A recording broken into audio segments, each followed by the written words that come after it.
All right, good Friday morning. As promised, we update the blog this morning about the potential winter storm heading our way early next week, and there's some good news and some bad news. The good news, the ice threat may be diminishing just a tad. The bad news is the storm actually looks a lot stronger and a lot more like a huge winter storm. I still think there's going to be a mix, but the setup is there that we're going to see potentially some really heavy snow in parts of the western Carolinas, and I would say the mountains, foothills, and the extreme western Piedmont stand the best chance right now. The first thing we got to focus on is the cold air, which has moved in overnight into the morning hours. Arctic air has clearly arrived, and one look at what's going on out there today shows you how cold it is. Look at the temperatures over the Piedmont right now in the mid to upper 30s. As you move up into the mountains, you see temperatures in the teens. Look at the beautiful snowpack showing up on the visible satellite imagery, but look at this cold air to our north and west.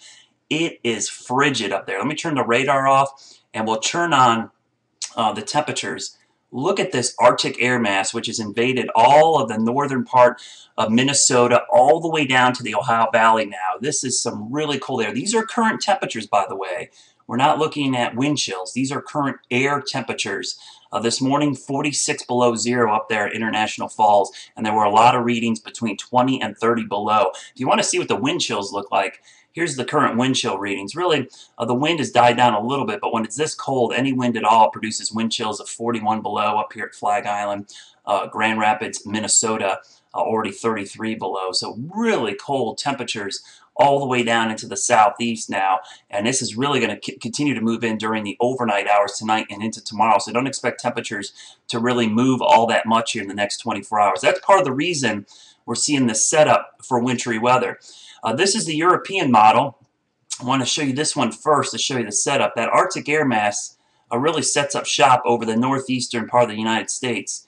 And as we get into Monday night into Tuesday, the storm starts to take shape. I really think we're going to delay the onset of precipitation.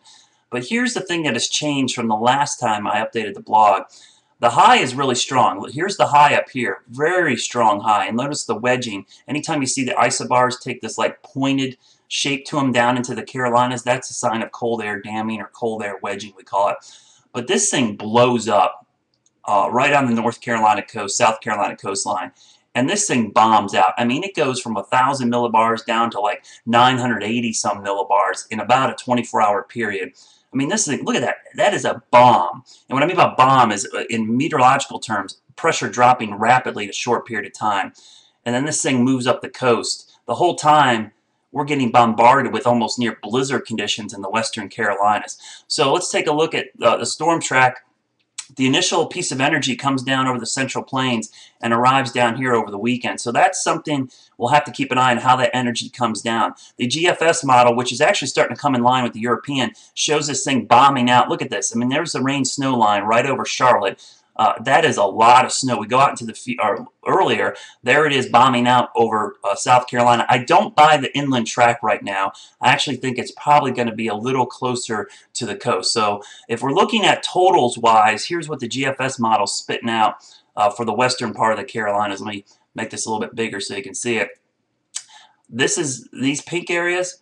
That's 12 to 14 inches. The white area is about 6 to 8, and then down towards Charlotte, you're looking at lower amounts. But there's a pretty tight threshold between the heavy snow and the not so heavy snow. And again, that's just one model. I don't want you to take that to the bank. I'm just showing you some of the information I'm looking at. Let's look at the GFS soundings. This is the Buffett sounding. You saw this before. Notice we don't have the red in there, the freezing rain that we had on Wednesday when I showed you this. But notice how much more precipitation there is. That's 5.5 inches of snow for Charlotte. And one of the things that's interesting is when you look at the sounding data is just how windy this is going to be. If you look at this thing cranking up, and that's snow on the coast, look at these wind speeds down in the lowest levels of the atmosphere. We're talking between 40 and 50 knots. So incredible amount of wind with this as well. So the potential is there that this could be almost blizzard-like. We don't normally see that type of setup around here. But I wouldn't be shocked if we see near blizzard-like conditions. So right now, the big changes have been from less ice to more snow, but there is going to be a transition period between, area I should say, between that snow and the rain on the coast. The one thing I'll tell you is please stay tuned. The potential for this to be probably the biggest storm of the season is still there, but we still got several days to go. The models are starting to come into agreement, but we're still about 4 days out from this thing, so stay tuned. That's the latest. I'll keep you up to date as we go through the weekend.